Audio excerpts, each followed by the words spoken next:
Bonjour champion, championne et bon début de semaine à tous. Je ne te demande pas de les retirer du monde, mais de les préserver du malin. Moi, je ne suis pas du monde, ils ne sont pas du monde. Le monde, l'univers matériel, l'espace, les phénomènes nous sont accessibles par les cinq sens. Nous, en tant que croyants, nous devons fonctionner avec les sens spirituels, ce qui est très compliqué. Il nous est demandé de marcher par l'esprit.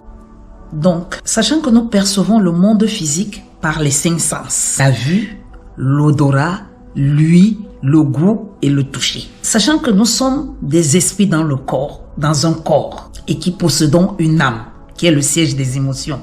Donc, il nous est demandé de marcher par l'esprit. Mais comment par l'esprit? Marcher par l'esprit, l'esprit aussi a ses cinq sens. L'émotion, l'intuition, l'imagination, la conscience et l'inspiration. Ok.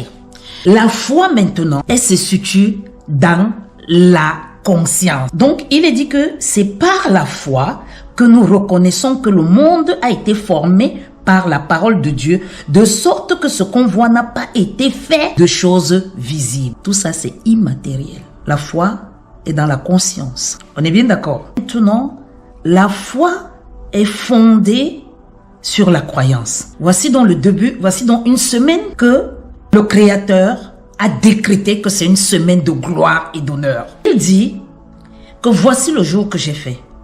Que ce jour soit pour toi un sujet de gloire et d'honneur. C'est quelqu'un qui est dans l'invisible qui l'a dit. On l'a pas vu. C'est dans les pensées. C'est une information.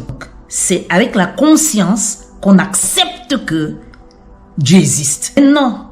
Toute créature dépend d'un créateur qui veut ou pas. Même les sangs, Dieu sont avec Dieu. Tous. Okay.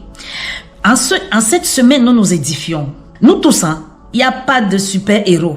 Le médecin ne peut pas être efficace s'il ne pratique pas. Donc, cette semaine, l'Éternel, celui-là, celui qui n'a ni début ni fin, celui-là qu'on va rencontrer par le canal de la prière, des chants, l'adoration, les cultes, etc.